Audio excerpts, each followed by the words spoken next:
Bon après-midi à toutes et tous. On est un petit peu en retard, désolé, donc je vais aller vite à l'essentiel et vous présenter toutes nos invités de cette rencontre avec les protagonistes de cette nouvelle vague du cinéma catalan. J'appelle tout d'abord Elena Martín Gimeno, la réalisatrice de Criaturas, film qui est en compétition ici. Neus Balús, la réalisatrice que vous connaissez peut-être, on avait passé 6 dies corrents et vous pourrez voir son premier film La Plaga. Clara Roquette, scénariste et réalisatrice, notamment de Libertad, mais aussi co-scénariste de Criaturas. Et elle est au jury du court-métrage avec nous cette année. Carla Simón, la réalisatrice de Été 93 et Alcaraz No Soleil.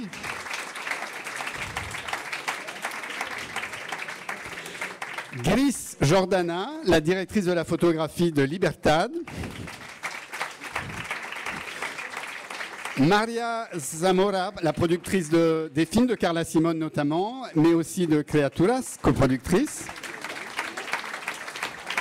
Marta Cruañas, la productrice notamment de Criaturas. Valérie Delpierre, coproductrice de Été 93, mais aussi productrice de 20 000 espèces d'abeilles que vous avez pu voir hier, et Todo sobre la noche. Et Laura Weismar, qui est comédienne, notamment dans le premier film d'Elena Martín Gimeno, et qui, ce soir, assurera le DJ set au Rockstore.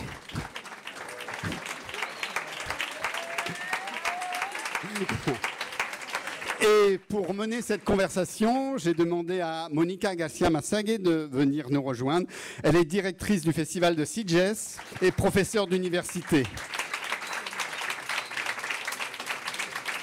Je vais te laisser la parole, Mónica, et je vous demande aussi d'accueillir Massoumé qui va assurer la traduction de tous nos invités.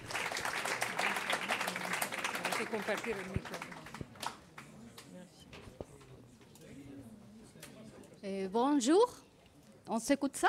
Okay. Bueno, buenas tardes, me paso al español, que es el idioma que vamos a utilizar. Gracias por acoger esta mesa redonda de todo el talento femenino catalán. Ellas representan, pues os diría que casi los 15 últimos años, porque hay edades muy dispares entre los 30 y los 40, de producción catalana y que desde fuera se ve como lo que vosotros habéis denominado la Nouvelle Vague catalana. Es decir, un conjunto de realizadoras, directoras, productoras, actrices que se ponen delante y detrás de la cámara para crear un cine con un denominador común que es ese impacto internacional a través de historias a menudo cotidianas. Tu veux t'introduire ça? Donc, merci beaucoup d'accueillir aujourd'hui autour de cette table ronde la nouvelle génération de tout ce que représente en fait ce cinéma catalan fait par des femmes depuis une quinzaine d'années. Elles sont des trentenaires, des quarantenaires et ce sont un ensemble de réalisatrices, productrices, actrices, techniciennes qui, devant et derrière la caméra, ont gagné un public et une reconnaissance internationale à travers des histoires finalement très intimes et quotidiennes. Ok, como somos muchas, quizás para situar el cine de todas vosotras, si es que realmente tienen ese denominador común, ¿qué os parece si hacemos un paseo rápido por vuestras referencias? ¿Qué es lo que os ha llevado a realizar cine? Empezamos por Elena. Ce qui vous a amené au cinéma successivement. Vale. Bueno, gracias por estar aquí. A ver, ¿qué me ha llevado a hacer cine? Son varios motivos. No es algo que yo tuviera claro desde el principio. Por eso supongo, bueno, yo hacía teatro, o sea, hacía clases de arte dramático desde bastante pequeña, pero no estudié ni en el Instituto del Teatro para hacer arte dramático ni en el SCAC como escuela de cine, porque no tenía claro que fuera realmente esto lo que quisiera hacer, y estudié comunicación audiovisual en la Pompeu. porque me abría muchas posibilidades, ¿no? Podía acabar trabajando en la radio, en la televisión. Alguna vez me había planteado estar más en la banda del periodismo, por ejemplo. Pero bueno, a medida que fue avanzando la carrera y que fui empezando a trabajar también en paralelo en teatro, vi que realmente mi interés estaba en la ficción. Y desde entonces es lo que he hecho desde varios puntos. O sea, yo sigo haciendo teatro, con Laura, de hecho, y en el cine, pues tanto sigo trabajando como actriz, como directora y menos habitualmente, pero también como guionista. Y realmente muchos de mis referentes están aquí. Me paro, ¿no? Para traducir. Pero termina. ¿Ya está o no? O sea, no, quería decir que muchos de mis referentes están aquí, en tanto en que obviamente podría hablar del cine, que para cada historia los referentes cambian, ¿no? Pero del cine que a mí me ha influido y me ha emocionado y que genera mi imaginario, pero sí que es verdad que el impulso de hacerlo, o sea, no tanto solo de pues como espectadora o tal, sino como la sensación de tener la posibilidad de llevarlo a cabo y de liderar un equipo, etcétera, etcétera, también ha venido gracias a ver otras personas que lo han hecho antes que yo y de una manera en la que me siento identificada y que me resulta familiar y factible y políticamente orgánica y todo esto, ¿no? Donc dire comment je suis venue au cinéma, c'est pas quelque chose de très clair. Il y avait pas vraiment d'intention préméditée. Disons plutôt que dès le départ, j'ai commencé très tôt au théâtre. Depuis que je suis petite, en fait, j'ai fait du théâtre. Et quand il s'est agi de choisir mes études, finalement, j'ai pas fait d'école de théâtre ni de cinéma, mais j'ai étudié à l'université à Barcelone la communication audiovisuelle parce que je voulais laisser ouvert finalement, parce que je ne savais pas précisément ce que je cherchais. Je me disais que peut-être ce serait aussi de la télévision, peut-être ce serait du journalisme, et il fallait que ce soit en avançant dans mon cursus que ce choix se fasse plus précisément. Et donc parallèlement à ce travail de théâtre que je continue encore avec Laura de faire aujourd'hui, est venu le goût plus prononcé pour la fiction. Je me suis rendu compte que c'est la fiction qui m'intéresse, et au cinéma j'ai gardé un peu cette polyvalence puisque je travaille comme actrice, je continue de jouer au cinéma, j'ai réalisé des films et plus occasionnellement aussi comme scénariste pour d'autres, mais je pense vraiment que mes références de cinéma, elles sont beaucoup présentes ici autour de cette table, puisque même si j'ai été nourrie, j'ai rêvé, j'ai pris goût au cinéma en tant que spectatrice par des sources multiples, l'inspiration vient de plus loin finalement.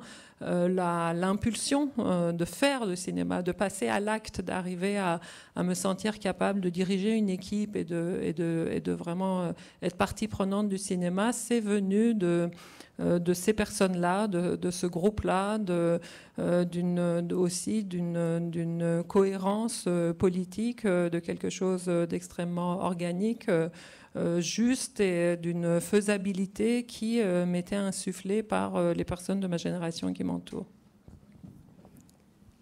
Quelle traduction. Wow.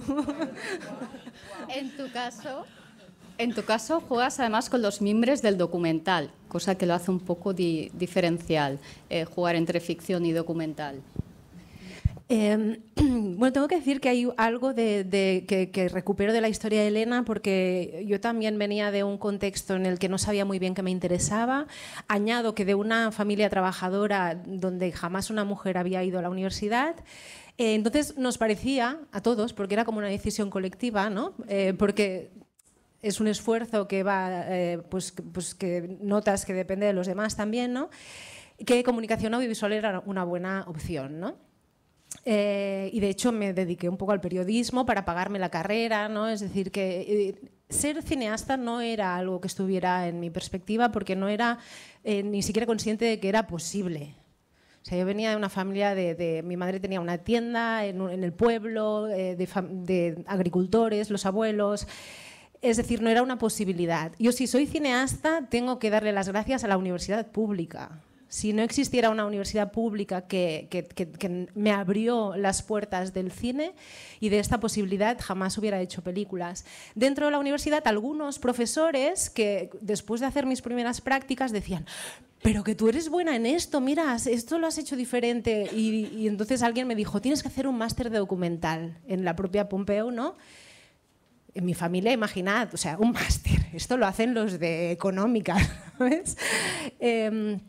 Entonces, sí, yo empecé con el mundo del documental porque quizás solamente me veía capaz de hacer aquello que veía alrededor y que yo conocía muy bien, ¿no? Y justamente mis primeros actores eran mis abuelos, ¿no? Y también, como Elena, siento que fui consciente que era capaz de hacer una película cuando vi a algunos amigos cercanos que las hacían. Y en este caso, Isaki Lacuesta, pues fue quizás mi hermano mayor más importante, ¿no? A quien le preguntas todo, desde cómo escribes una sinopsis hasta qué le pondrías de vestuario a los personajes. Y es gracias a esta cercanía que de repente ves pues, que quizás sí que es una posibilidad. Là où je me reconnais vraiment dans le témoignage d'Elena, c'est que moi aussi, je n'étais pas très sûre de ce que je voulais faire. Et donc, moi aussi, je me suis dit communication audiovisuelle, ça allait être un peu ça ouvrirait le champ des possibles. Et moi, j'ai même exercé en tant que journaliste. J'ai fait quelques piges pour pouvoir notamment payer mes études et continuer. Et moi, je n'avais absolument aucune intention de devenir cinéaste. Je vais vous dire même que ça ne me paraissait pas possible. Je viens d'une famille où aucune femme n'était allée à l'université, d'une famille de paysans. Ma mère avait un magasin dans un village, donc ce n'était absolument pas une possibilité. Et le fait même d'avoir cru possible de devenir cinéaste est une perspective que m'a offerte l'université publique. Si je n'avais pas commencé à faire des travaux et que mes enseignants ne m'avaient pas dit bah, « dis donc, c'est bien ce que tu fais, c'est intéressant, c'est différent, et tiens, tu devrais faire un master d'économie », ce qui pour moi était quelque chose qui n'était pas du tout dans les cordes de moi et de quelqu'un comme moi, je ne l'aurais jamais fait. Et donc, en faisant du documentaire, très vite, je me suis dit, bon, bah, ce que je sais faire, finalement, c'est ce que je connais le mieux, ce qui est le plus familier. Donc, de fait, mes premiers acteurs ont été mes grands-parents. Et donc, j'ai commencé par décrire ce que je connaissais le mieux. Et petit à petit, c'est venu, en effet, comme disait Elena, c'est venu du fait de voir que d'autres, mes pères, mes semblables, mettaient la main à la pâte, faisaient du cinéma. Donc, moi aussi, je pouvais le faire. La possibilité ne venue que de cette proximité-là et dans le fait aussi de pouvoir s'appuyer. Et là, en l'occurrence, c'est dans la figure d'un grand frère de cinéma qui a été Isaki Lacuesta pour moi, de pouvoir aller frapper à sa porte pour toutes les questions qui se posaient à moi avant que mon pied soit mis à l'étrier. Donc, comment est-ce qu'on écrit un synopsis? Qu'est-ce que tu mets à tes acteurs comme costume? C'est comme ça, petit à petit, se faisant aider et en s'entourant des personnes qui étaient dans des situations proches, que les choses ont commencé pour moi. Clara, tú venías casi de un terreno más de guionista y decides dar el paso hacia la dirección. Igualmente, ¿podrías citar tus referentes y cómo te decides a liderar y tomar las riendas de las producciones? Pues sí, venía más de la escritura. Creo que siempre escribí desde pequeña por una necesidad de fijar las cosas o de, como un poco era muy nostálgica, de parar el tiempo, de entender mejor. Que después también es algo que me pasa con el cine, que creo que me sirve para eso. Entonces, bueno, yo iba, ¿no?, como para periodista, algo así, y por suerte tengo un tío que es muy cinéfilo que me regaló Los 400 golpes con 14 años, que era como en ese momento tienes que, y sentí que había descubierto un lenguaje nuevo, como una poesía, ¿no?, que me llamaba mucho. Después me regaló Hiroshima Mon Amour, todo cine francés. Y también dije, ¿pero esto qué es?, ¿no? Entonces decidí estudiar comunicación porque también, bueno, sentía que había algo pues de periodismo, tampoco lo tenía tan claro en ese momento. Descubrí allí que había gente que escribía para cine. Dije, pero esto es lo que yo tengo que hacer. Así que me pasé muchos años escribiendo y he sido muy feliz escribiendo. De hecho, aún escribo para otros directores y quiero seguir haciéndolo, pero a veces me ha pasado que hay historias más propias igual que creo que nadie va a querer dirigir si no lo hago yo, y que siento que yo, pues ya cuando estoy escribiendo, tiendo a pensar mucho en imágenes, porque escribir guiones, narrar en imágenes de alguna forma, entonces tiene más sentido que lo haga yo. Y tuve la suerte en un momento de encontrarme con gente como Gris o con un conjunto de amigas que me apoyaron mucho. En ese momento me daba como mucho miedo el salto a la dirección porque no lo veía como orgánico con mi carácter, que es más de estar en casa, ¿no? Y de guionista, el cliché de guionista que le da miedo salir a la luz. Pero muy bien acompañada, que creo que es algo que, bueno, que todas compartimos, ¿no? Que nos hemos acompañado mucho, pues conseguir dar ese paso, y ahora ese paso para mí tiene sentido cuando se trata de historias que necesito contar yo. Oui, moi, ça a commencé par l'écriture. Dès l'enfance, j'écrivais et j'avais vraiment ce rapport de retenir quelque chose. C'était presque un réflexe nostalgique de ne pas laisser le temps filer, de ne pas laisser les choses filer et écrire pour les graver. Et finalement, c'est le rapport que j'ai au cinéma aussi. Ça me sert à arrêter le temps présent. Et cette écriture, dès le début, je me demandais en fait vers quoi ça me mènerait, et ça pouvait être le journalisme. Mais je crois que j'ai eu la chance en fait d'avoir un oncle très cinéphile qui, lui, m'a offert les 400 coups quand j'avais 14 ans. C'est aussi lui, après, qui m'a offert Hiroshima, mon amour. Donc, c'était le cinéma français. Et ça a été pour moi comme une découverte d'un autre langage, d'une autre poésie, d'une autre façon de dire les choses et donc d'un autre rapport à l'écriture. Mais malgré tout, dans cette incertitude de ce que je pourrais faire avec l'écriture, je me suis moi aussi inscrite à l'université en communication audiovisuelle parce que je me disais que ça me donnerait le choix. Et c'est là, en abordant les différentes possibilités, que j'ai vu qu'on pouvait écrire pour le cinéma. Et finalement, c'est quoi rêver de mieux, c'est ce qui m'intéressait, moi, d'écrire. Mais parce que on écrit en voyant des images, l'écriture de scénario est déjà une écriture extrêmement visuelle. J'en suis arrivée à la conclusion qu'il y a des images qui sont vraiment les miennes, des histoires, même si je suis très heureuse d'avoir écrit pour d'autres cinéastes et je continue de le faire. C'est toujours une facette importante de mon métier. Je me suis rendu compte que certaines images, si moi je ne les mettais pas en scène, si moi je ne les réalisais pas, personne d'autre ne les ferait. Donc c'est comme ça que je suis aussi passée à la réalisation en parallèle de l'écriture. Et je crois que cette impulsion de passer à la réalisation, c'est quelque chose qui m'a été possible grâce à cet entourage-là. Ce que nous allons toutes vous dire, c'est que nous avons eu besoin de ce soutien, de cet encouragement, que d'autres me disent que je pouvais passer ce cap-là, parce que moi je suis plutôt en retrait. Les auteurs, les scénaristes sont plutôt des gens qui travaillent à leur bureau chez eux, et donc il fallait que j'ose sortir, que j'ose me projeter en dirigeant une équipe. Et c'est grâce à cet entourage, grâce au fait de voir que d'autres le font et d'autres croient en cette possibilité en moi, que finalement je suis passée à cet acte-là, à l'acte de réaliser pour ces histoires plus personnelles et pour ces images plus personnelles. Carla,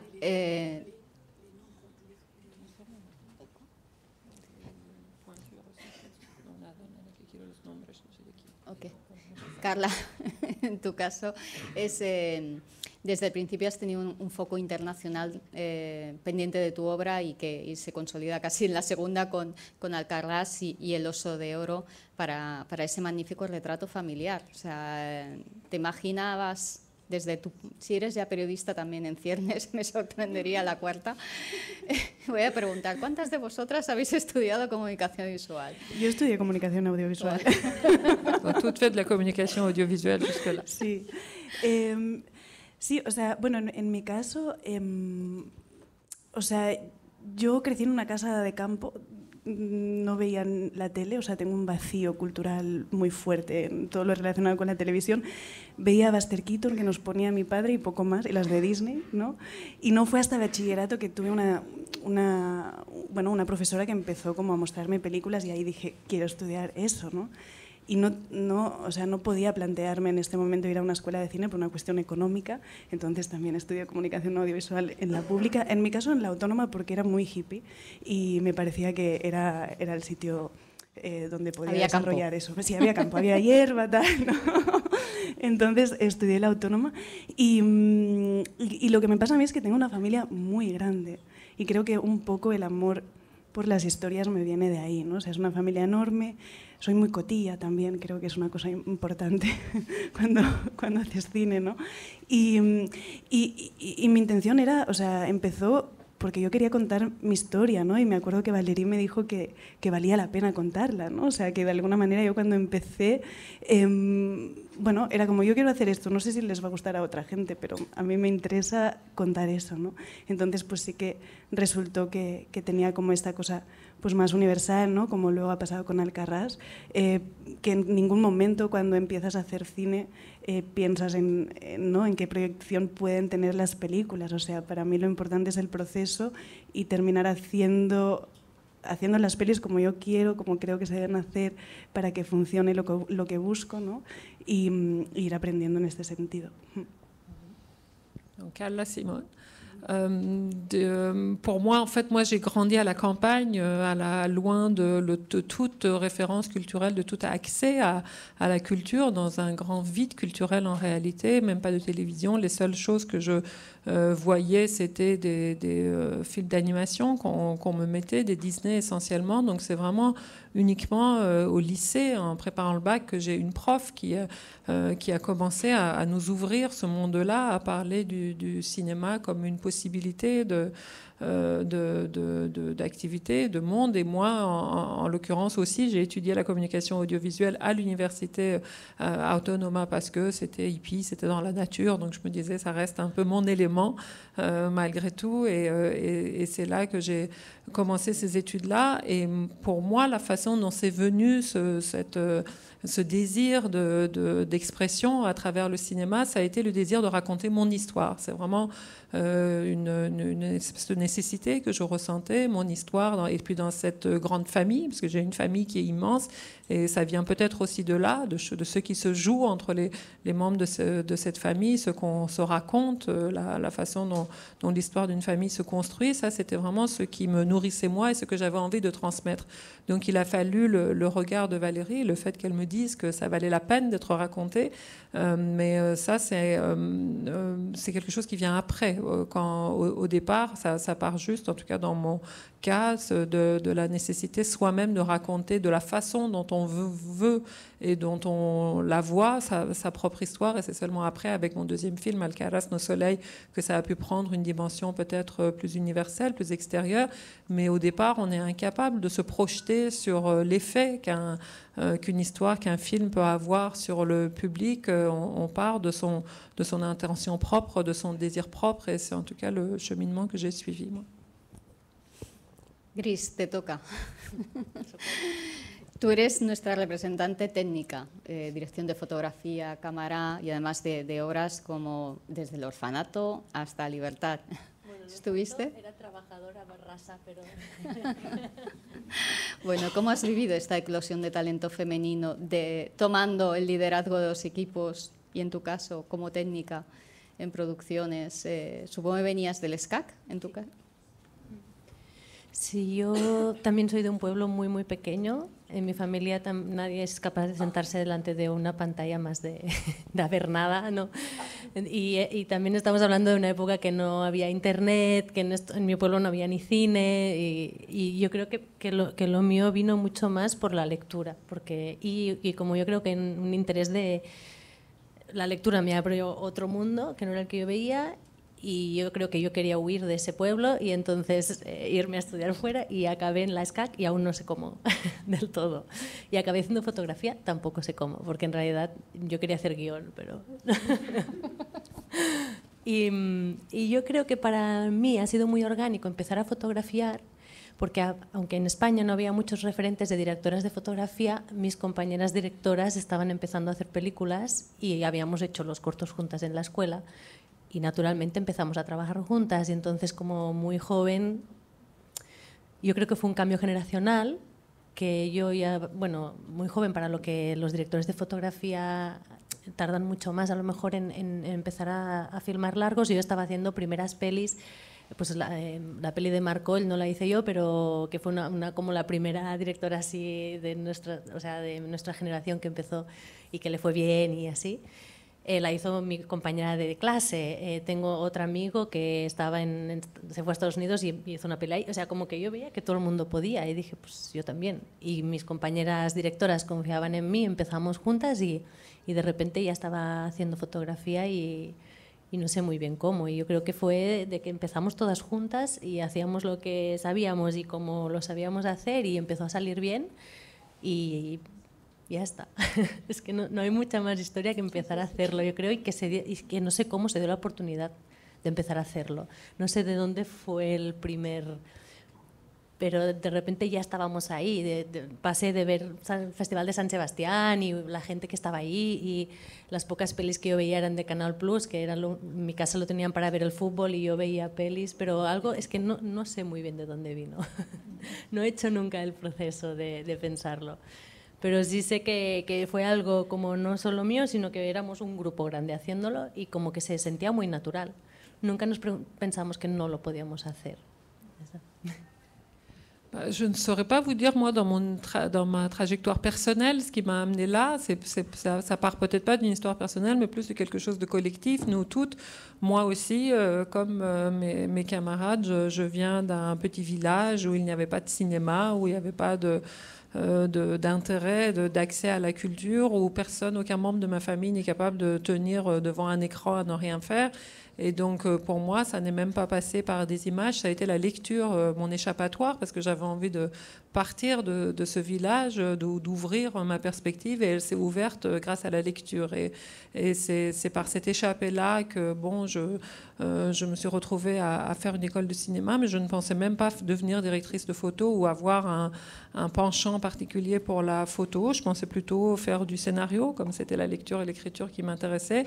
Mais de fait, il y a eu cette espèce de dynamique de groupe où petit à petit, mes amis, les gens de ma génération ont commencé à faire des films, et à mesure qu'on voit les autres le faire, on se dit c'est possible, et chacun met la main à la pâte et chacun aide les autres à monter son projet. Et il se trouve presque par hasard que moi j'ai vu que dans les projets de mes camarades qui commençaient à tourner leur premier film, qui osaient déjà passer le cap du long métrage, moi c'est l'image, c'est moi qui ai pris la caméra, c'est moi qui ai fait l'image, et donc comme ça, petit à petit, de fil en aiguille, comme une sorte de mouvement générationnel, parce qu'il n'y avait pas avant nous des directrices de photos qui auraient été des sources d'inspiration, mais assez naturellement, chacun a fait quelque chose, chacune, et moi il se trouve que j'ai fait l'image, et finalement c'est devenu ma spécialité, mon métier, mais c'est presque sans même se rendre compte de ce qui était en train de se passer. On faisait des films sans trop se poser des questions, à avoir des plans de carrière, mais quelqu'un faisait un film et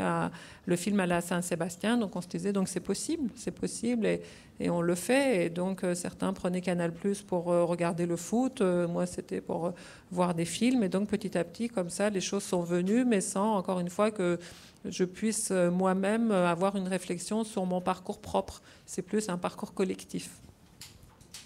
María, entramos en el capítulo de productoras que además os han sentado juntas. Tú estás detrás del éxito de Alcarràs. A menudo se critica el papel de apoyo a las mujeres dentro de lo que es la dirección y el liderazgo de un proyecto. Y tú como productora, ¿crees o te sientes involucrada en este discurso de apoyo, de que haya esta sororidad que se dice que hay dentro de este movimiento de cine catalán?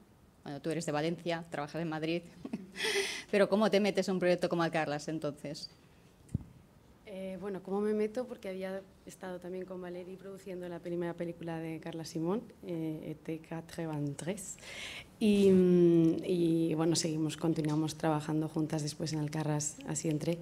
En cuanto a lo que me decías antes, pues para mí, pues sí fue una toma de conciencia bastante consciente de decidir producir a directoras mujeres. En un momento dado en el que venía de producir a muchos directores hombres, pero simplemente porque no me llegaban proyectos de directoras mujeres, o sea, era así. Produje muchos cortos y 2 o 3 óperas primas de hombres y de pronto decía, ¿por qué no me están llegando? ¿Qué está pasando? Entonces fue como esa toma de conciencia de decir, vale, tengo que pasar a ser yo activa, no puedo esperar a que me vengan, tengo que dar yo el paso a buscarlos. Entonces, a raíz de ahí empecé a buscar más activamente a través de distintas asociaciones y también pues, entre conocidos, pues, una directora de arte que siempre había querido en el fondo dirigir, y yo le decía, venga, pues escribe algo, venga, y te produzco el corto y luego el largo, y así hice, por ejemplo, con Beatriz Sanchís o con otras directoras, ¿no? que era un poco hablándolo y comunicando esta necesidad de poder recibir o leer más proyectos de mujeres, empezó como a correrse como un poco la voz en mi entorno y empecé a recibir un poco más y yo a buscar activamente. Y esa toma de conciencia, bueno, evolucionó en el caso de las directoras catalanas, que aquí hay 3 a quien he producido, Elena, Clara y Carla. Fue porque, bueno, pues también me empecé a dirigir más la mirada hacia el mundo catalán, no solo porque yo obviamente también vengo de Valencia y quieras que no hay una afinidad cultural, sino también porque veía que realmente había algo ahí que estaba pasando en Cataluña y que no estaba pasando en el resto de España, y era que había un talento que realmente, bueno, sobresalía sobre el resto. Que creo que tiene que ver con varias cosas, pero una tiene que ver con la educación, y han hablado de varias escuelas o universidades, Pompeu, Autónoma o SCAC, que son muy potentes y son referentes a nivel europeo, pero también con una cosa que tiene más que ver, creo, con una cosa más de género. Ayer leía un artículo en el que decían que las mujeres, justo ayer en El País creo que salió, que las mujeres se presentan en los trabajos con un 120% de sobrecualificación, y los hombres se presentan en esos mismos puestos de trabajo con un 50% de cualificación. ¿Mujeres cuánto? 120. Entonces, y esto creo que pasa, o sea, yo con estas directoras que hay aquí y otras que he trabajado, me pasa mucho que recibo más de lo que espero, es decir, que ellas llegan con los deberes súper hechos y que tienen un compromiso con su trabajo muy, muy fuerte, realmente muy fuerte. No quiere decir que los hombres no, pero sí me ha pasado más con mujeres que superan mis expectativas, y si vamos a hacer una application, una deadline, lo que sea, una reunión importante, vienen con un compromiso con el trabajo muy férreo, y eso es lo que convierte a alguien simplemente talentoso en alguien realmente excelente, creo. Oui, donc sur la production, la question était Maria Zamora, à qui on doit aussi le succès de Nos Soleils Alcarràs. Il y a aussi une sorte de discrimination positive, comme on a pu le dire, pour rechercher et produire et soutenir et pousser des réalisatrices femmes. Et Maria dit oui, moi en effet, c'est vrai que bon, mon travail avec Carla Simone a commencé dès été 93, que nous avons produit avec Valérie, mais je remarquais moi-même à un moment, ça a été vraiment une prise de conscience où finalement les projets qui me venaient, les projets que je produisais, notamment de long métrage, étaient plutôt des projets de réalisateurs hommes, et je me suis demandé mais comment ça se fait finalement, comment ça se fait que je ne reçois pas des projets de long métrage proposés par des femmes, et il fallait peut-être que je cesse d'attendre que ces projets m'arrivent et que j'aille moi-même être un peu plus active dans la recherche à travers des associations, à travers le bouche à oreille, essayer de voir comment moi je peux susciter peut-être aussi des projets. Par exemple, une chef d'éco dont je savais qu'elle avait le souhait de réaliser. Je lui dis bon bah vas-y, maintenant lance-toi, écris quelque chose, fais un court et fais un long, ou aller comme ça à la recherche, essayer soi-même de ne pas rester passif et de provoquer cette possibilité. Et petit à petit, c'est comme ça que c'est venu, en effet, à travers cette prise de conscience et cette initiative, que sont venus à moi davantage de projets de femmes. Donc ça a été le premier pan. Et puis, en effet, comme cette table ronde ici nous permet d'avoir 3 réalisatrices catalanes, il y a eu, après cette prise de conscience de genre, un intérêt particulier pour la Catalogne. Comme vous le disiez, moi-même, je suis de Valence, et donc je me rendais compte qu'il se passait quelque chose en Catalogne, qu'il y avait une spécificité, un talent, quelque chose qui dépassait ce que je pouvais observer à l'échelle du monde ibérique plus global. En Catalogne, il y avait vraiment quelque chose de nouveau, sans doute dû à la formation, comme on l'a dit, que ce soit les universités, les écoles. Il y avait une sorte de vivier, une force, une confiance, une éducation qui était donnée à cette nouvelle génération catalane, qui faisait qu'il y avait des propositions intéressantes, mais il y avait aussi une dimension de genre spécifique à la Catalogne. J'ai senti, on voyait très vite émerger vraiment une force particulière, un talent particulier parmi ces jeunes femmes. Et ça me fait penser à quelque chose que j'ai lu hier dans El País, où on disait que finalement, quand on compare des projets proposés par des hommes et des femmes, très souvent, les femmes, il y a une qualification, une préparation à 120% de ce qui est requis pour le projet, alors que les hommes, c'est plutôt à 50%.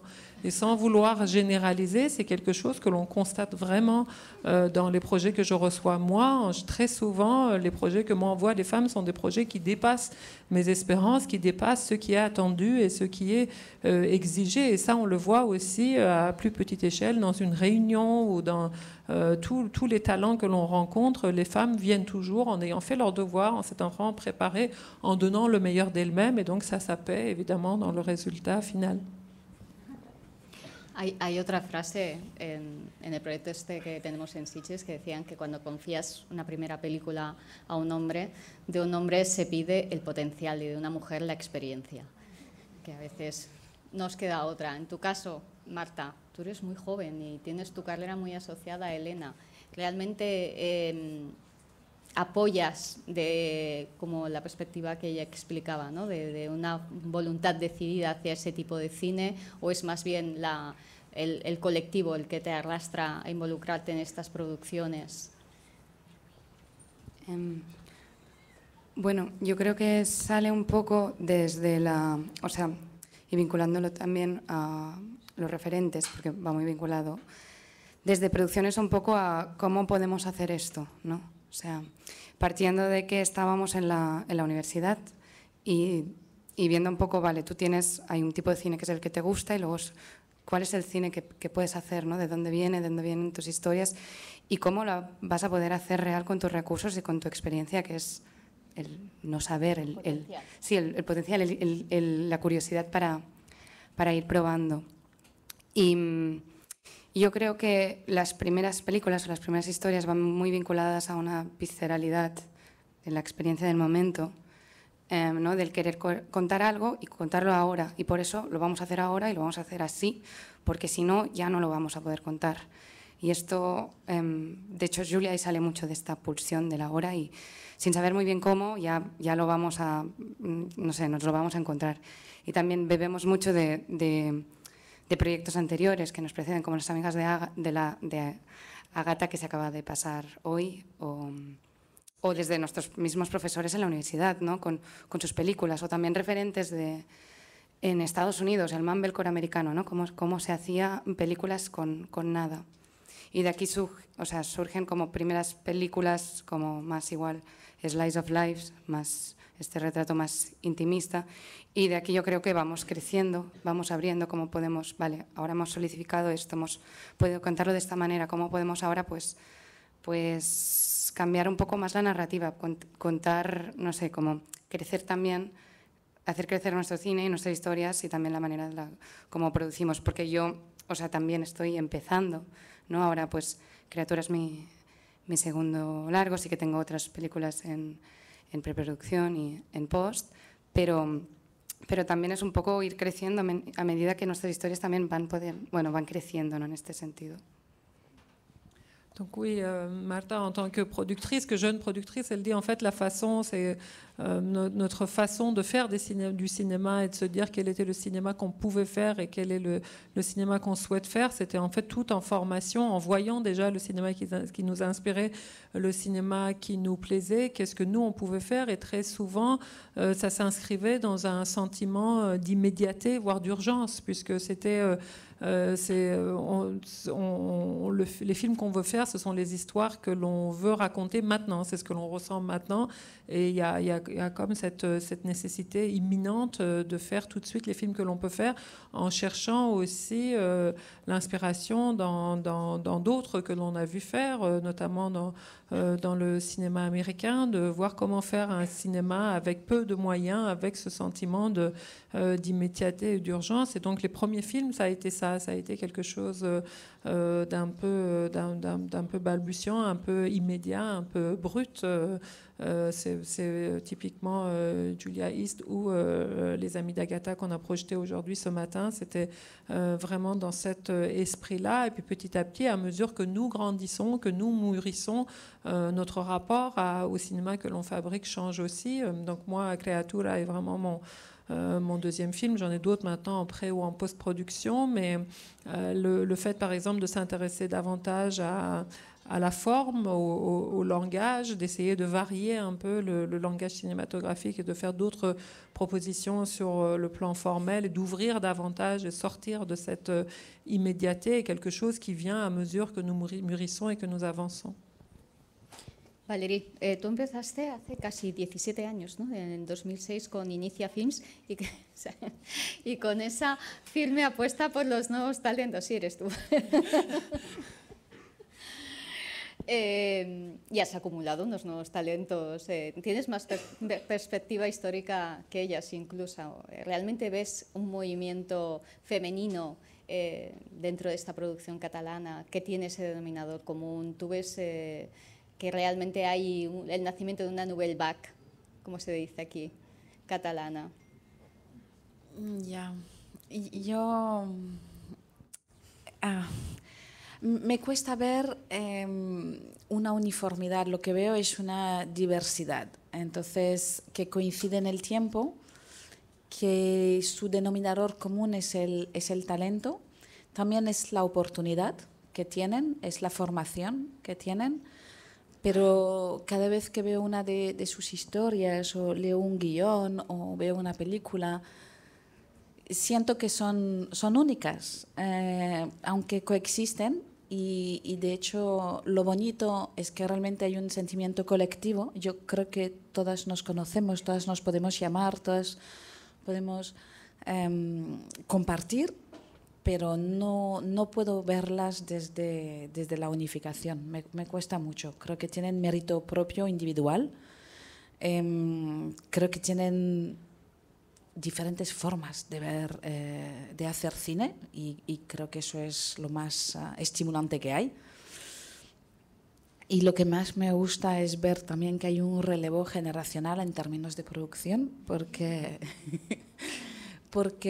sí que creo que al final yo siento que soy la productora que soy gracias a ellas, ¿no? A todas las directoras con las que he trabajado. Yo no podría ser la misma sin ellas, pero creo que también tiene que haber esa permanencia de interlocución desde la producción y creo que lo hay y eso es lo que encuentro más bonito, aparte de este sentimiento colectivo.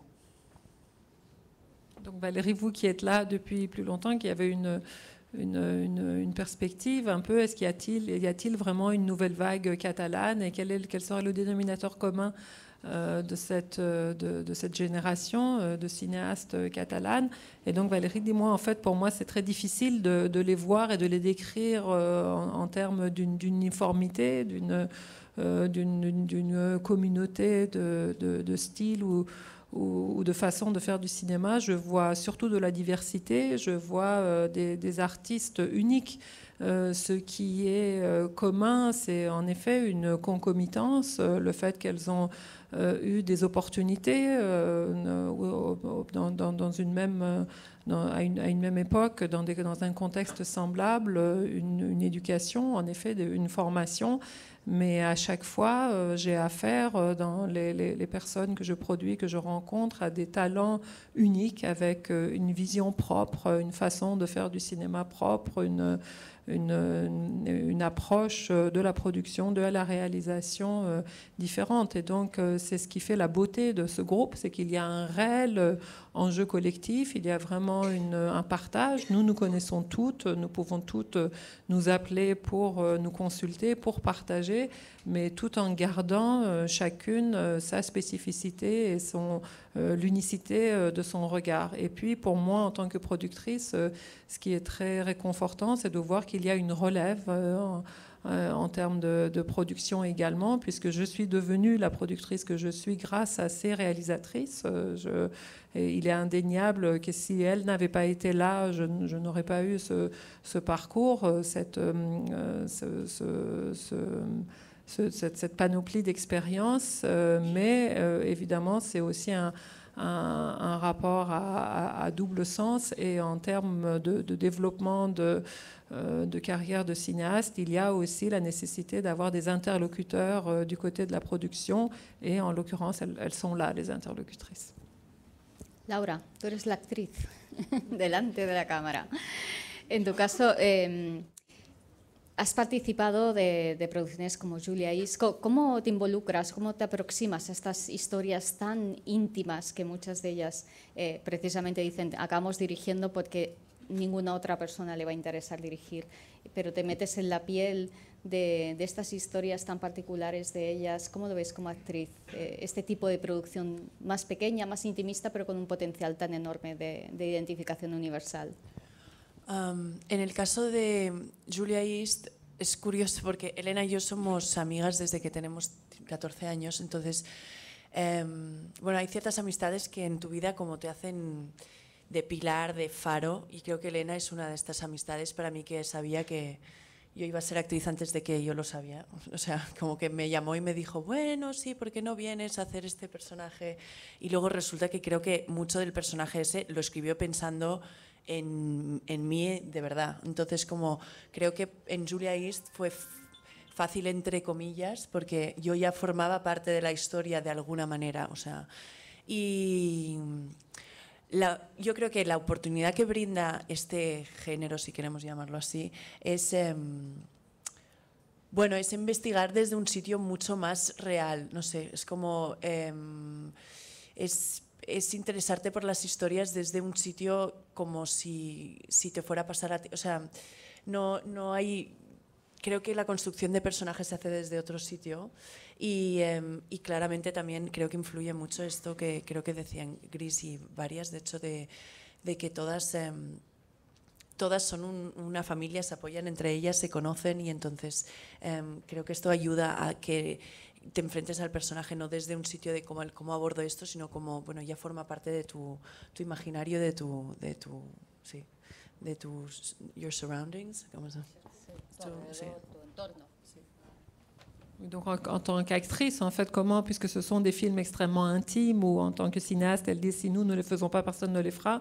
Vous, en tant qu'actrice, comment est-ce que vous vous impliquez et comment vous vous glissez dans ces histoires si intimes? Et donc, il est question pour Julia East, avec Elena. Elena et moi, nous nous connaissons depuis qu'on a 14 ans, et ça fait partie de ces amitiés qui, dans une vie, sont comme des phares, comme des piliers qui vous construisent. Et en l'occurrence, Elena, je pense qu'elle savait avant moi que j'étais actrice, et c'est vraiment elle qui m'a portée, qui m'a tirée. Et donc un jour, elle m'a appelée en disant « Tiens, pourquoi est-ce que tu ferais pas ça? Pourquoi tu viendrais pas jouer dans mon film ?» Et elle le savait déjà, elle l'avait déjà écrit en pensant à moi. Donc je n'ai même pas eu, moi, d'effort à faire. Il a suffi que je me glisse et que je me laisse aller dans le chemin qu'elle avait déjà tracé pour moi.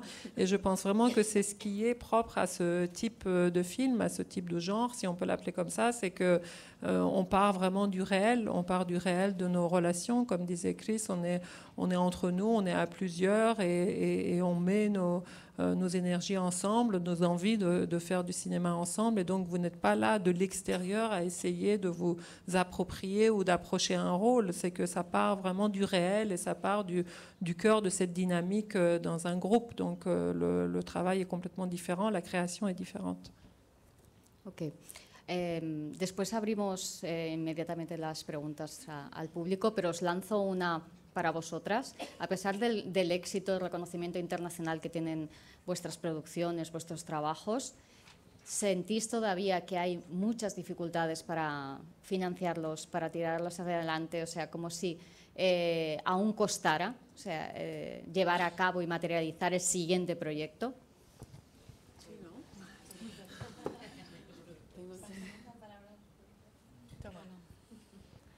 Donc malgré la reconnaissance de vos projets, est-ce que vous avez encore des difficultés à financer vos projets suivants, à aller de l'avant?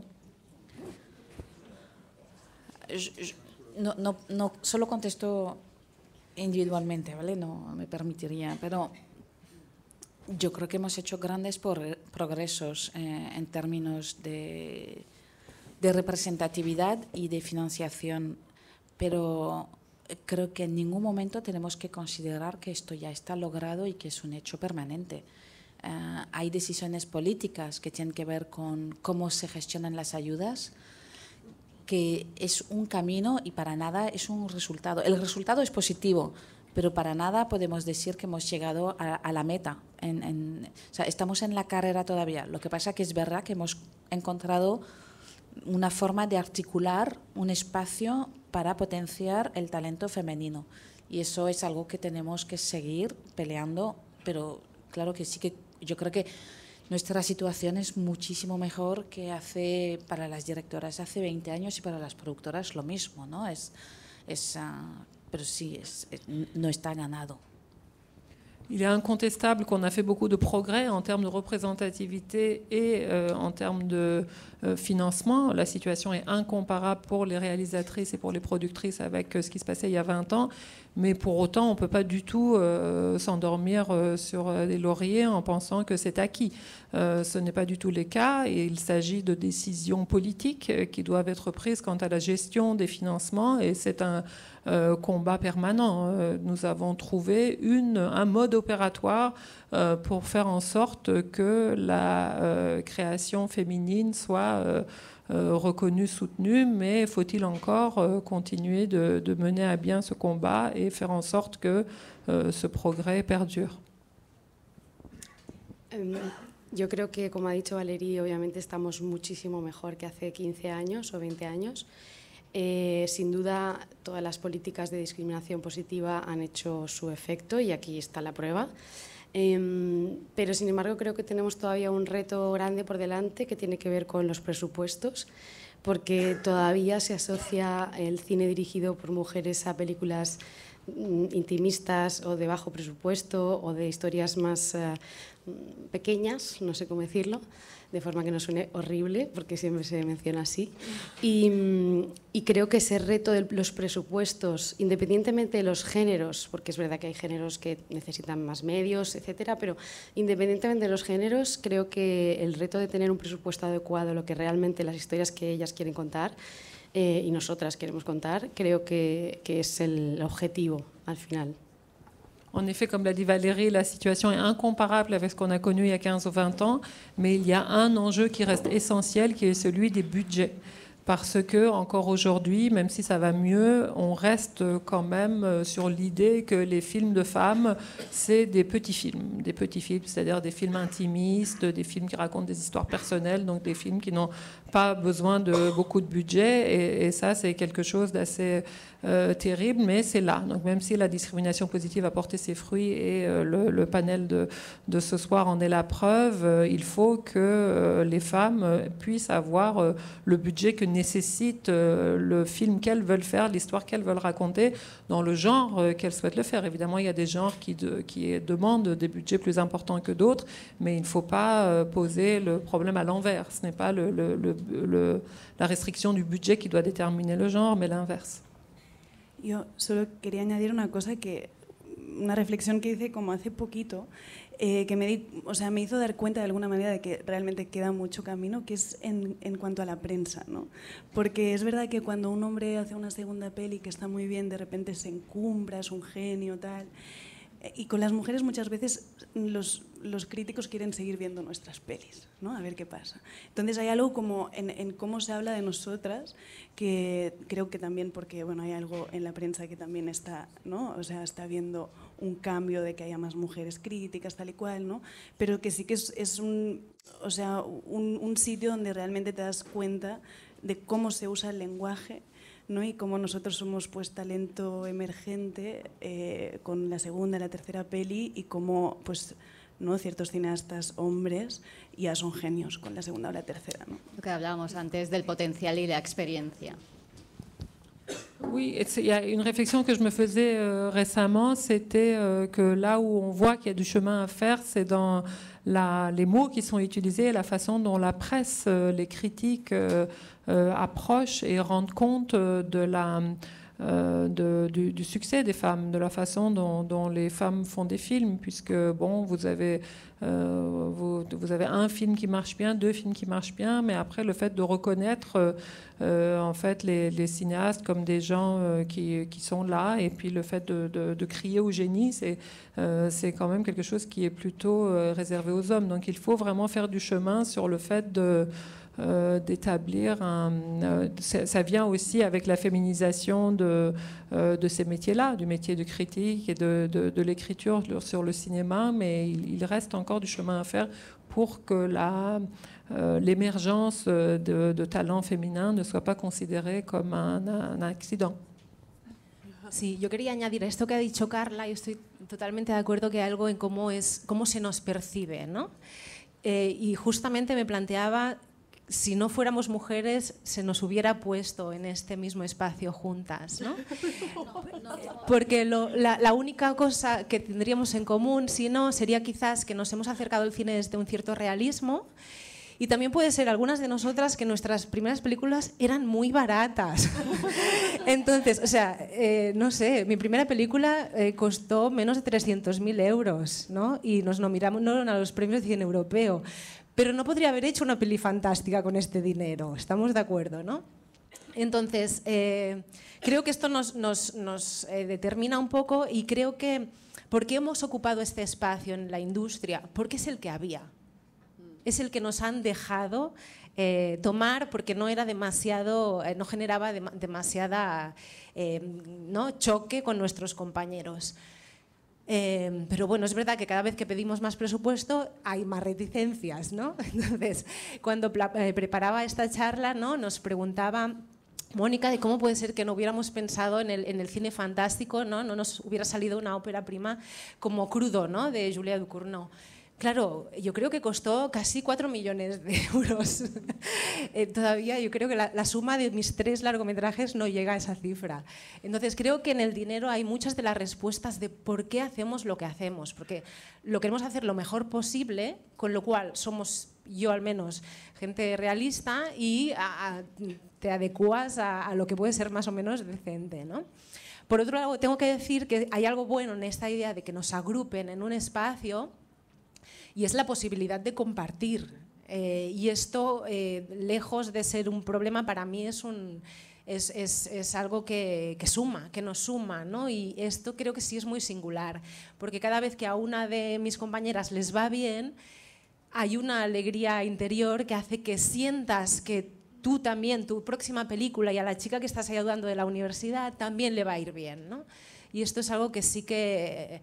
En presupuestos creo que estamos lejos, pero que creo que en acompañamiento estamos bien. Exactement, pour rebondir, ce que moi j'étais en train de me dire, c'est finalement le fait qu'on nous regroupe ici. Est-ce qu'il y a autre chose qui nous vaudrait cette assemblée que le fait qu'on soit des femmes? En réalité, qu'est-ce qu'il y a d'autre? Notre point commun, c'est le fait qu'on fait des films réalistes toutes, et qu'on fait des films avec 3 francs 6 sous. Et finalement, ça pourrait être presque ça, notre marque de fabrique. Moi, mon premier film, il s'est monté avec un budget de moins de 300 000 euros. Et qu'est-ce que vous faites avec moins de 300 000 euros? C'est évident que vous ne faites pas un film fantastique. Donc tout cela est lié, finalement. Pourquoi est-ce qu'on a pris cette place-là dans l'industrie du cinéma? Parce que c'est celle qui était libre, c'est celle qui était à prendre. C'est là où on faisait le moins de vagues, c'est là où on gênait moins les forces déjà en présence à dominante masculine. Cette place-là, on a pu la prendre, mais on n'a pas pu en prendre d'autres encore pour l'instant, et beaucoup sur le nerf de la guerre qui reste le budget des films. Et dans la discussion préalable, par exemple, tu nous demandais pourquoi est-ce qu'on... Monica, pourquoi il n'est pas apparu parmi nous un film comme le premier film de Julia Ducournau, Grave, parce que ce film-là, je crois qu'il avait 4 millions de budget. Et nous, on n'a pas ce budget-là. Je crois que si on additionne le budget de tous nos longs métrages, on n'arrive pas à 4 millions. Donc c'est évident qu'on n'a pas fait de film fantastique, parce que l'argent n'est pas à notre disposition. Mais malgré tout, le bon côté du fait qu'on nous regroupe et qu'on nous voit comme ça, comme comme un groupe et qu'on travaille de cette façon-là, c'est précisément ce partage. Notre richesse, c'est ce partage, c'est le fait que quand l'une de nos camarades de promotion, l'une de ces personnes qui travaillent dans notre génération réussit, arrive à une reconnaissance, c'est aussi une victoire personnelle pour nous. On le vit comme vraiment un collectif, comme un esprit de partage où on peut mettre en commun nos savoirs, nos succès, nos avancées, nos combats. Donc voilà, l'argent, on ne l'a pas encore, mais cette force-là d'accompagnement et de faire la route ensemble, c'est une force indéniable. Yo quería... On peut applaudir.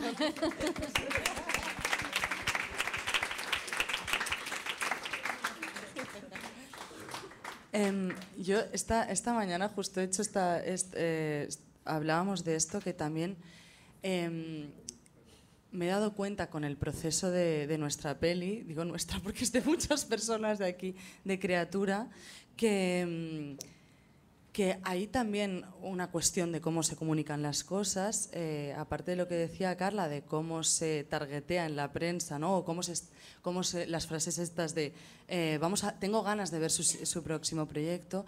Y hay otro tema que tiene que ver con el hecho de enmarcar nuestro cine en algo íntimo, porque creo que hay algo profundamente patriarcal en decir que estos temas son íntimos, en comparación a qué temas son sí universales y macro. Si hablamos de un conflicto bélico, estamos hablando de algo que sí interesa a todo el mundo, ¿no? Además, ¿cómo se hablan de los conflictos bélicos? Porque no necesariamente se hablan de la forma que seguramente necesitaríamos ahora mismo hablar, sino como desde una épica masculina. Entonces, yo pienso, y lo he pensado mucho, porque en el proceso de promoción de Creatura, por suerte no ha sido siempre así, pero ha habido gente que ha dicho: hablas de la sexualidad, ¿no? Es una película íntima. ¿Cómo puede ser que la sexualidad no sea un tema universal? Y además, habiendo escrito la peli, entrevistando a muchísimas mujeres que se sienten absolutamente atravesadas por esto en muchos lugares del mundo. Entonces también hay algo muy delicado en describir estas películas. Una cosa es que sean películas de bajo presupuesto, que sean películas que muchas de ellas puedan tender a un realismo, y la otra es que la temática sea una temática pequeña, porque ahí yo no puedo estar de acuerdo. Je suis tout à fait d'accord sur ce que disait Carla, sur l'importance du regard, de la perception, de la façon dont on parle de nos films. Et là, en l'occurrence, beaucoup de nous avons travaillé sur Creatura. Et donc ça, c'est quelque chose, la réflexion que je me faisais ce matin, c'est qu'en fait, à chaque fois, on me parle de ce film, puisqu'en ce moment, je suis en pleine promotion et sortie du film, c'est un film intime. Vous avez traité d'un thème intime. Qu'est-ce que c'est qu'un thème intime? Est-ce que ça veut dire que c'est quelque chose qui est personnel, qui vous est propre? Est-ce que ces thèmes-là, pour intime qu'ils soient, ne sont pas universels et ne touchent pas les êtres à travers le monde, à travers les expériences? Et qu'est-ce que c'est alors un film qui n'est pas intime? L'approche épique, c'est patriarcal, masculine, serait universelle, et parler de la sexualité, on me dit tu traites de la sexualité, c'est un sujet intime. Et là, je m'inscris en faux. La sexualité, s'il y a un sujet universel, ce serait bien celui-ci. Donc ça fait partie en fait des étiquettes et des cases dans lesquelles on nous enferme. Il faut que ce soit des films à petit budget, il faut que ce soit réaliste, et en plus il faut que ce soit des petits sujets. C'est intime, c'est personnel, on vous le laisse.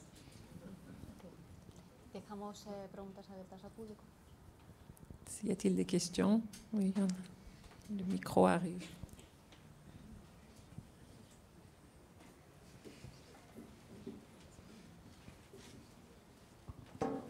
Merci. J'ai une question pour le film Nos soleils. En fait, j'ai cueilli des pêches pendant l'été.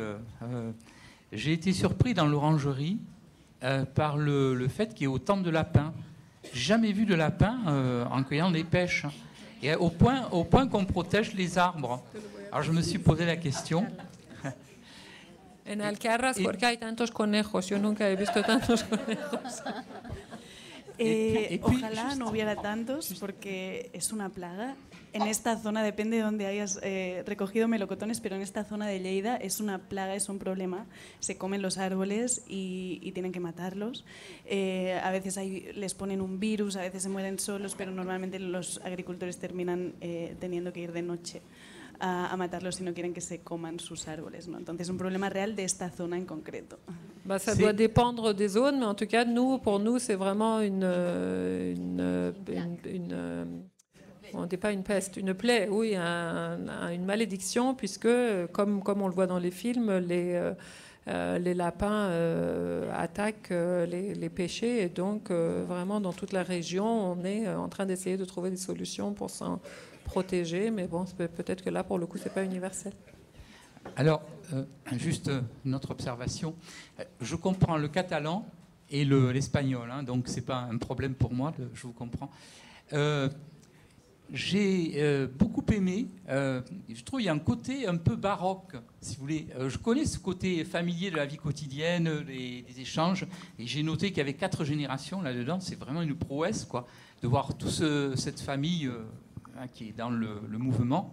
Et c'est pour ça que je parle de baroque, quoi. C'est vraiment très touchant de voir en même temps, c'est une tragédie, parce qu'en fait, il y a une lutte, mais elle est foutue. C'est irréversible parce qu'il y a le grand pouvoir de la finance, non? Voilà, c'est ça. Mais tragédie et baroque, en fait. Sí, bueno, estoy de acuerdo. Sí. Es una tragedia.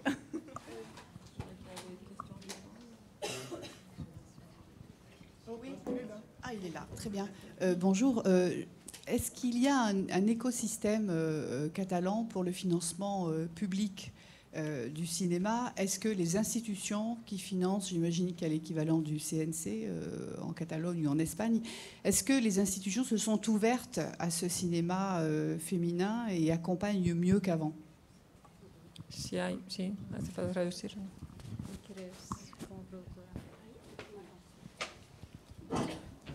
No sé si he entendido el 100% de la pregunta. Sí, sí, que sí hay una... Sí. Sí, en Cataluña hay, o sea, en España hay los fondos nacionales y en Cataluña tenemos un fondo regional y hay 2 pilares, sobre todo en Cataluña, para financiar.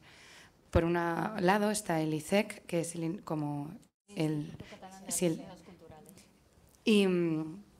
y hay distintas líneas de ayudas para las películas.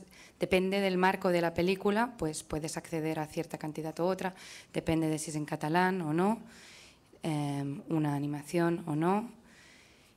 También hay líneas para cortos y para TV shows. Y luego hay la televisión pública, que también es un pilar muy importante y además ayuda a completar la financiación privada. Y esto es la televisión de Cataluña, que depende también si el proyecto es en catalán o no, invierte con unas cantidades determinadas en tu proyecto. Y eso ayuda a completar el plan de financiación con el soporte regional que tenemos y luego se complementa a las ayudas del ICA, que es el Instituto de Cultura de España. Y si no me equivoco, hay una puntuación añadida si las líderes de equipo son mujeres. Sí, yo creo que es una pregunta importante porque no sé si en 2015 fue que se renovaron las bases del ISEC y justo coincide con la creación de Donas Visuals, que es una asociación que creamos en Cataluña que agrupa a muchas profesionales del audiovisual y que fue clave para que el ISEC incorporara medidas de género. En realidad se tuvo que batallar mucho porque hubo resistencias desde el sector a aplicarlo. De hecho, desde la asociación planteábamos una cuota directamente progresiva hasta en 4 años, digamos, pero decíamos hay que repartir el dinero público en un 50% para proyectos de hombres y mujeres. Y esto no estaban de acuerdo. Es curioso, ¿no? Pero sí que a través de... Digo que no es casual que el impacto viene también por las asociaciones, ¿no? Y por esta... Entonces, y después de esto el ICA también aplicó, ¿no?, el tema de los puntos, un poco copiando el sistema que acabó aprobando el ISEC. Con lo cual quiero decir que toda digamos que el activismo que hay detrás de esto y el impacto que tienen las instituciones, yo creo que también es parte del motivo por el que ahora estamos aquí. Muchas de nuestras últimas películas pues, se han hecho quizás con un poco más de medios, no lo sé, me gustaría pensar que sí, que hemos digamos, aportado algo a esto, ¿no? Donc oui, il existe aussi bien un système de financement national qu'un système régional en Catalogne. Et ce système régional a deux piliers. Donc d'une part cet institut de fonds dédié à la culture qui a lui-même attribue selon des critères comme animation ou pas, en langue catalane ou pas, court-métrage ou long-métrage, donc des fonds spécifiques. Et puis l'autre pan, c'est la télévision qui permet aussi de compléter par des fonds privés. Et ce sont deux pans très complémentaires et très importants dans le financement de nos films en Catalogne, et dans lesquels il y a en effet la question du genre et des points qui pour des équipes féminines qui sont prises en compte. Et ce qu'il faut savoir, c'est que la refonte de cet institut date de 2015, qui comme par hasard se trouve être l'année où une association pour la défense des droits de professionnels du cinéma féminin, de professionnels s'est créée et a été très active. Et c'est à ce moment-là que s'est fait la proposition de, puisqu'il s'agit de distribuer les deniers publics, de faire la parité, de consacrer 50% à des projets défendus par des hommes et d'autres aux femmes. Et il y a eu une grande résistance, on ne voulait pas, et l'association a vraiment dû batailler. C'est à partir de ce moment-là qu'il y a eu un système de quotas qui a abouti aussi sur le système de points. Mais c'est bien la preuve que le militantisme fonctionne et est nécessaire. C'est parce qu'il y a eu vraiment des mesures qui ont été suggérées, défendues par ces associations, que les choses ont bougé. Et c'est comme ça que petit à petit on commence à avoir en effet peut-être la possibilité d'avoir plus de moyens en tant que femme réalisatrice. Sur le même registre, vous n'avez pas parlé en anglais, je vous en remercie, c'est déjà ça. Mais vous avez parlé en espagnol et on n'a pas entendu un mot de catalan. Donc je ne pense pas que c'est une honte de parler catalan, mais j'aurais aimé connaître le rapport entre la nouvelle vague du cinéma catalan et la langue catalane. Entonces, ¿por qué no habéis hablado de catalán? ¿Y cuál es la relación entre esta nueva ola de cine y la lengua catalana o castellana? No hemos hablado catalán porque nos han pedido que hablásemos en castellano. Si no, habríamos hablado en catalán. Porque si no, el señor hubiera traducido, supongo. Sí. O sea, nos lo han pedido para la traducción. ¿Vous auriez fait la traduction, monsieur, si vous avez parlé catalan?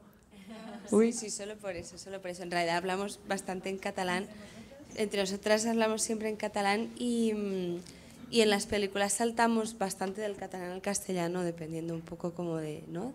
Pues creo que yo he escrito mucho en catalán, en castellano, pues depende del proyecto, ¿no? Y de lo que requiera, pero sí que creo que ha habido pues bastante, no diré ni siquiera que sea militancia, es que hemos querido hacer películas en catalán porque es nuestra realidad inmediata y es el mundo que queremos plasmar muchas veces.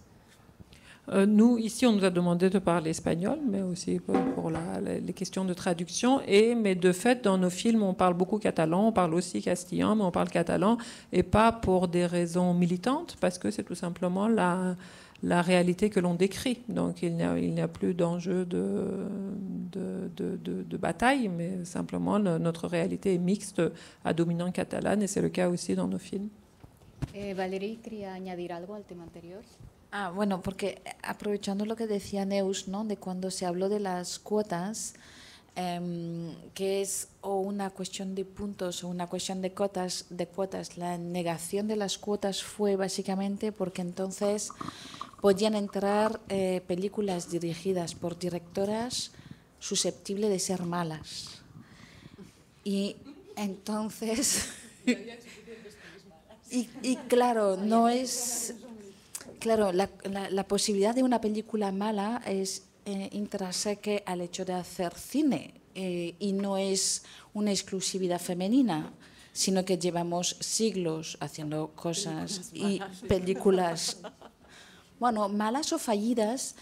Y eso también es muy importante porque es como negarnos la posibilidad al fallo. Y yo creo que tenemos que poder no llegar a donde, no cubrir las expectativas que teníamos. Tenemos derecho a equivocarnos en todas las partes del proceso, sea en dirección, en guión, en producción, en acting. No pasa nada si no somos las mejores. La diferencia es que se nos exige ser buenas para justificar que tengamos acceso a determinados recursos. Y eso yo creo que es la gran diferencia.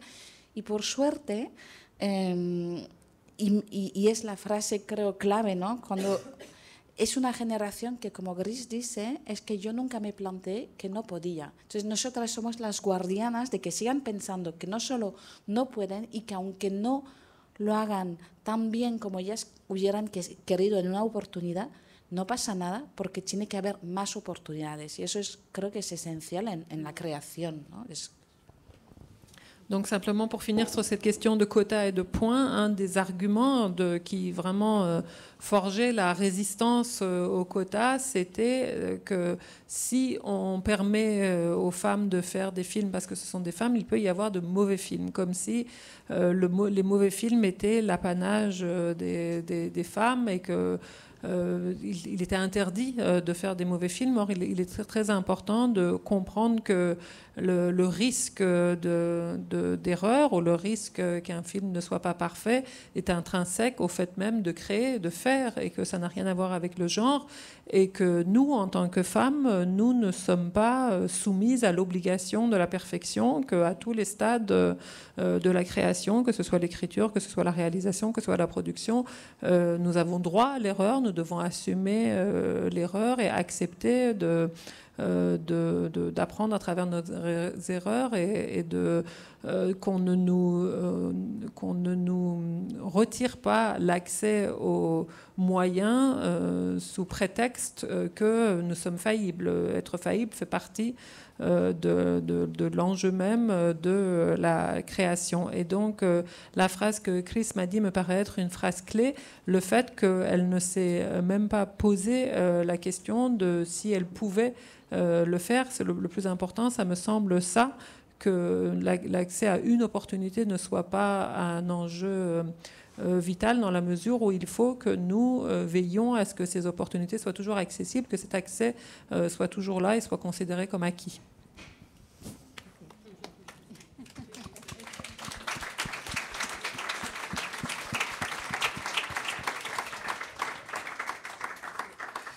Bon, moi je vais me permettre de faire la question en català et après je vais traduire avec plaisir.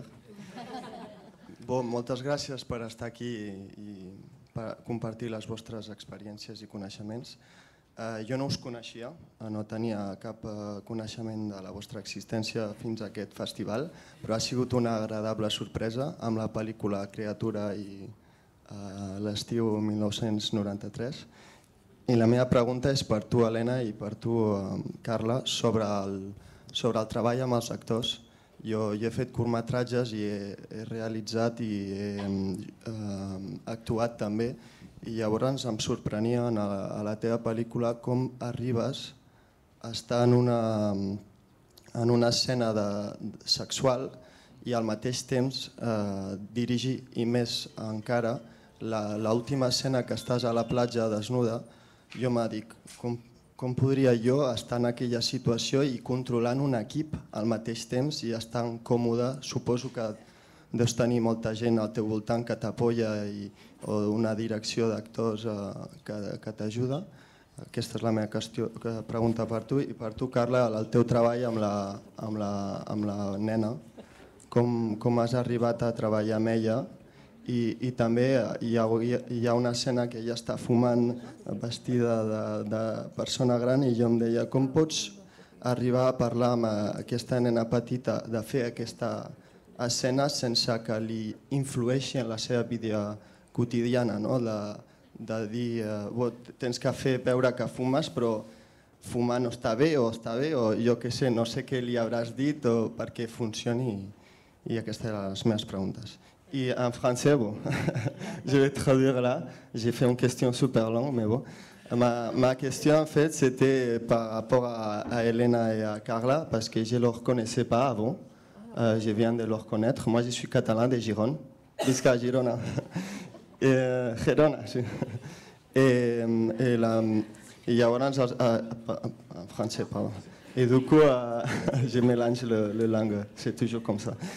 Et du coup, ma question, c'était par rapport à les jeux d'acteurs, de comme, je ne sais pas si vous avez regardé Creatura, mais comme elle a pu réaliser des séquences sexuelles, que c'est elle qui joue et en même temps c'est elle qui réalise, et même la scène à la fin, elle est toute seule, toute nue, dans la mer, que c'est très significatif, très métaphorique, et comment elle arrivait du coup, à gérer son équipe, et en même temps qu'elle jouait là-dedans. Et après, pour Carla Simon, c'était comment elle arrivait aussi à connecter, à discuter avec la petite fille pour son jeu d'acteur, et surtout dans la scène que je ne sais pas si vous avez regardé, du coup, l'été 1993, mais du coup, la scène qu'elle est en train de fumer, quand elle fait voir qu'elle est âgée, comme tout peut lui dire à une petite fille de faire cette scène sans que ça la influence dans sa vie quotidienne par rapport à fumer. Et du coup, j'aimerais savoir ça parce que je suis réalisateur, mais des petits projets de courts-métrages, je réalise et je joue aussi. Et du coup, j'étais très surpris de qu'elles ont arrivé à faire ça. Merci beaucoup.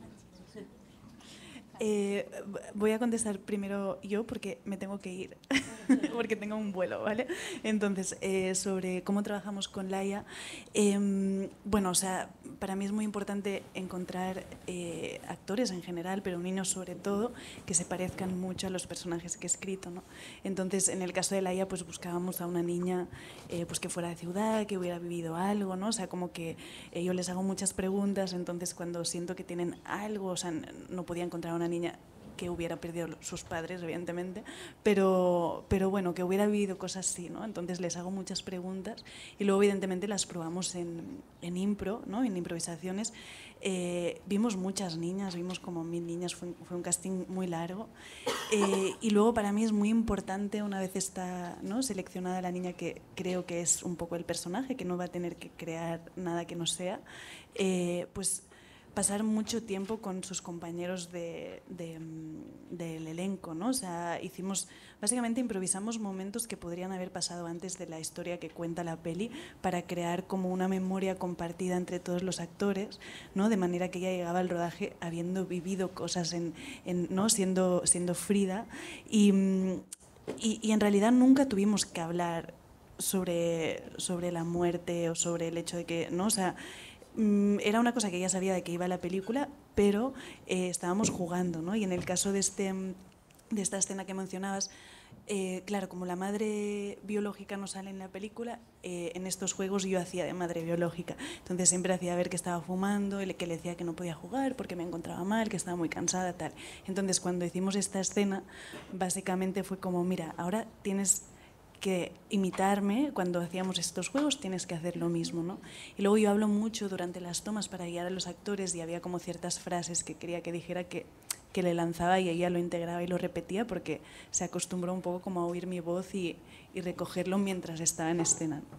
Entonces un poco así fue como el proceso, ¿no? O sea, ella nunca tuvo que entender profundamente su personaje. Yo creo que ahora si ve la peli seguramente lo va a entender mejor, pero cuando lo estábamos haciendo era todo un juego, y a partir de herramientas que le eran como propias también, ¿no?, de su vida, pues jugábamos a que pudiera sacar estos momentos, ¿no? Moi, j'ai juste une question sur le féminisme. L'an dernier, on a vu... Attendez, il faut d'abord que je traduise, après il y a une autre réponse. Parce qu'elle a répondu en premier parce qu'elle doit aller prendre un avion, donc je traduis vite. En fait, la façon dont je travaille quand je choisis mes acteurs, et notamment les enfants, il s'agit vraiment pour moi de choisir des personnes qui sont très proches du personnage, qu'on leur demande pas d'inventer quelque chose, mais d'être dans la peau du personnage. Et là, en l'occurrence, pour le personnage de Frida, j'ai vu 1000 petites filles, donc ça a été un processus très long pour arriver à trouver quelqu'un qui est vraiment des caractéristiques, une expérience, quelque chose du personnage. Et lorsque je l'ai choisie, c'est parce que j'ai repéré en elle cette possibilité-là, cette proximité-là. Et après, la façon dont je procède, c'est que on fait ce qui je ne peux même pas qualifier de répétition. Ce ne sont pas des répétitions, mais ce sont plutôt des moments où tous les acteurs se réunissent, donc cette grande famille en l'occurrence se réunissent et passent du temps ensemble pour vivre ensemble des choses, jouer des choses qui auraient pu précéder ce qui fera le film. Donc il ne s'agit jamais de jouer les scènes du film, mais plutôt de se construire une mémoire commune, une expérience commune. C'est-à-dire que le jour où on arrive sur le plateau et on tourne, on a déjà un passé commun et on sait déjà ce qui se joue et ce qui s'est noué entre ces personnages. Et donc pour elle, c'est vraiment comme ça que ça se passait. Et il s'agissait d'un jeu, il s'agissait d'être dans une scène, c'était un jeu, en sachant qui elle était, en connaissant ce personnage, en connaissant l'histoire. Elle jouait à une scène précise pour un moment précis. Et en réalité, on n'évoquait jamais la thématique, on ne parlait pas de la mort, il ne s'agissait jamais de lui donner une compréhension plus globale ou thématique du film, mais plutôt de vivre ces moments-là. Et donc, comme la mère biologique, on ne la voit jamais dans le film, donc il y avait pour elle, la mère biologique, c'était moi. C'est moi qui jouais cette femme-là, c'est ma voix qu'elle entendait, c'est moi qui fumais. Et donc, il s'agissait à ce moment-là simplement de répéter, de rejouer, d'imiter ce que moi je faisais. Et c'était ici et maintenant, cette imitation-là, ce jeu-là. Elle n'avait pas du tout une vision d'ensemble avec un sens qu'elle attribuerait à l'ensemble de l'expérience. Aujourd'hui, avec le recul, comme elle a 15 ans, je suis sûre que si elle le voyait, elle aurait ce regard-là. Mais sur le coup, c'est pas de ça qu'il s'agissait. Et la façon dont je procède toujours, notamment avec les enfants, c'est que je leur parle beaucoup. Au moment où elle est en train de tourner, je suis là, hors champ, à lui souffler ses répliques, à lui parler. Et elle, donc, elle est vraiment dans le jeu de l'instant, de reproduire cette scène et jamais dans quelque chose avec plus de recul qui ferait qu'elle ait une réflexion sur ce qu'elle est en train de faire. Pues sobre la dirección de actores, Criatura tenía muchos retos porque había la parte de la infancia, había la parte de la adolescencia, ambas con escenas, de alguna forma escenas de intimidad. Y la parte adulta, que podría haber sido la más sencilla, es en la que yo estaba actuando y dirigiendo, con lo cual tampoco nos dejaba mucho descanso. Entonces, ha sido guay escuchar a Carla hablar de verano, porque ella y yo tuvimos algunas conversaciones por teléfono antes de que yo empezara mis ensayos, en la que, bueno, compartimos, ella compartió conmigo algunos trucos o anticiparme algunas cosas que a ella le habían pasado en el rodaje, pero no habíamos compartido tan profundamente y trabajé de una forma muy parecida con la niña y con todo lo que tenía que ver con las escenas de intimidad. En el caso de Mila, que es como se llama ella, era difícil muchas veces entrar desde el juego porque ella necesitaba saberlo todo y diferenciar cuándo estaba actuando de cuándo no. Entonces había momentos en que ella necesitaba aprenderse el texto y decirlo y tal, pero sí que había todo el universo de la sexualidad y del despertar sexual, que lo trabajamos de forma que yo le decía que ella tenía un poder y tenía magia, que este poder había aparecido en el momento, yo le contaba como una historia, ¿no? En que ella se ponía flores en las braguitas. En ese momento ella empezó a tener poderes y era un poder que, como ella era mágica, sus padres no podían saberlo y que sus padres se enfadaban porque ellos no tenían magia y ellos les preocupaba mucho que su hija tuviera magia, entonces ella se lo tenía que esconder. Por ejemplo, ¿no? Esta era una de las herramientas que fuimos desarrollando junto con la coach también en el rodaje. Entonces, en el caso de mis escenas, a ver, encontramos maneras de facilitarlo, aunque realmente luego al final era igualmente una cosa muy exigente que gracias a la adrenalina de un rodaje pues acaba saliendo. Pero sí que yo tenía una doble, una amiga que es actriz, que se aprendía mi texto para que cuando estuviéramos en set ella pudiera hacer el primer ensayo con los actores y yo estar con la directora de foto para marcar las posiciones y luego yo entraba a actuar. había una coach, pero solo para las escenas más complicadas interpretativamente, emocionalmente hablando. Y luego lo que hablas del desnudo, para mí fue muy importante y también fue algo que aprendí como actriz en el rodaje de Sugdas Indria, que es un corto dirigido por Irene Moray, que también produce Marta Cruañas su siguiente peli. Y es que era un corto en el que yo también tenía muchos desnudos y de alguna forma tomé la decisión en ese momento, me funcionó y lo apliqué igual en Criatura, que para mí la forma de poder estar cómoda es estableciéndolo como algo normalizado en el rodaje. No porque yo estuviera desnuda dirigiendo escenas, pero sí que en las escenas en que yo tenía el desnudo, para mí el entrar y salir tenía que ser, o sea, pasar a dirigir y a entrar a actuar tenía que ser lo más breve posible. Con lo cual, para mí sí que era importante poder levantarme y decirle al equipo, vamos a hacer otra y va no sé qué, y no necesito vestirme entera y luego desnudarme entera otra vez.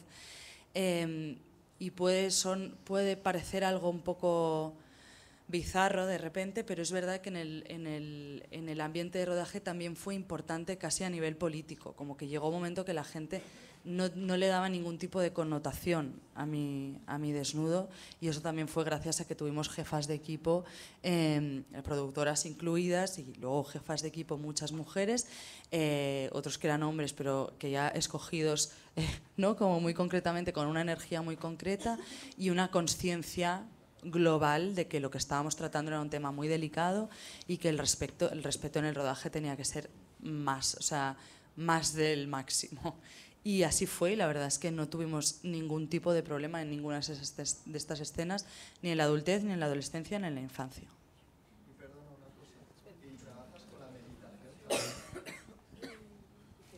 Si je traduisais pour les autres personnes, si ça vous dérange pas. Donc oui, moi c'est vrai que j'avais beaucoup de défis sur la question de la direction d'acteurs dans ce film. Tout d'abord parce qu'il y avait les 3 phases, il y avait l'enfance, l'adolescence et la femme adulte. À l'enfance et à l'adolescence, il y avait les scènes intimes qui faisaient que c'était un peu compliqué. Et même à l'âge adulte, c'était moi qui à la fois dirigeais et jouais, donc finalement il n'y avait pas de répit. Il y avait toujours une difficulté pour la question de la direction d'acteurs. Et en fait, c'était super là d'entendre Carla, puisque justement, avant, comme je savais que j'avais cette difficulté-là, on a beaucoup discuté par téléphone ensemble pour qu'elle me dise un peu comment elle travaillait avec les enfants et comment notamment pour ces scènes un peu délicates d'intimité, comment je pouvais aborder le travail avec elle. Et on avait discuté, mais j'avais jamais de façon aussi détaillée et précise. Et elle m'avait parlé de cette dimension de jeu, d'arriver à en faire un jeu, mais finalement, moi, j'avais affaire à quelqu'un de différent, puisque Mila, qui est l'actrice qui jouait le personnage enfant, était quelqu'un qui avait besoin de tout savoir. Elle, pour le coup, il fallait qu'elle sache exactement qu'est-ce qui est vrai, qu'est-ce qui n'est pas vrai, quand est-ce qu'elle joue, quand est-ce qu'elle ne joue pas. Donc il fallait que je choisisse encore un autre truc, une autre astuce. Et finalement, ça a été l'histoire que je lui ai rencontrée de la magie, qu'elle avait un don, que c'était un don magique, mais qu'en même temps, c'était un don dont ses parents n'étaient pas conscients. Donc il fallait que ce soit caché, que ce soit un secret. Donc il faut en fait trouver des détours pour arriver à entrer dans cet espace très délicat, notamment avec elle, l'enfant, pour arriver à tourner ces scènes-là. Et après, quand moi-même je dirigeais, là aussi, c'était quelque chose de complexe, puisque en fait la façon dont on a procédé, c'est que j'avais une amie qui était ma doublure en fait uniquement pour quand on répétait, quand on avait déjà fait la mise en place et qu'il fallait faire une première répétition avec les autres acteurs, donner la réplique aux autres. C'est elle qui avait appris le texte et qui leur donnait la réplique pendant que moi j'étais avec ma chef opératrice pour les lumières et l'image. Et ensuite, il y avait une coach uniquement pour certaines de ces scènes très délicates, très complexes. Et sinon, c'était moi qui devais faire le passage entre le plateau et derrière la caméra.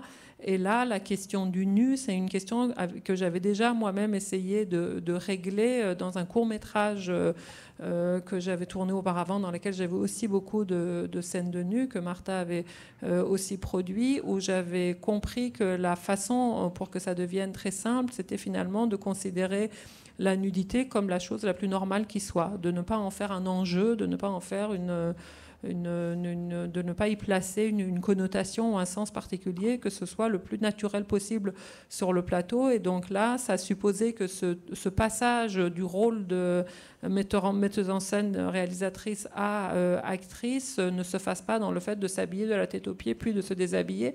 Alors je ne veux pas dire que j'ai mis en scène tout le film à poil, c'est pas la question, mais malgré tout, même si ça semble bizarre, je ne m'habillais pas complètement pour que ça soit complètement naturel et que ce soit quelque chose qui ne soit pas un enjeu, ça soit tout simplement comme ça que j'étais. Et ça fonctionnait parfaitement, ça a fonctionné dans le court-métrage et ça a fonctionné sur ce plateau, notamment grâce à l'esprit qui était celui de l'équipe. C'était une majorité de chefs de poste femmes ou des garçons qui étaient là aussi, mais qui avaient été aussi soigneusement choisis pour ce côté-là, ce grand respect qu'il y a toujours et qui doit toujours y avoir sur un plateau. Mais ici, encore plus qu'ailleurs, il s'agissait vraiment de considérer cette donnée de la nudité comme un acquis et comme quelque chose de pas marqué. Et c'est ce qui a fait que ça a fonctionné, que j'ai réussi à surmonter tous ces enjeux de direction.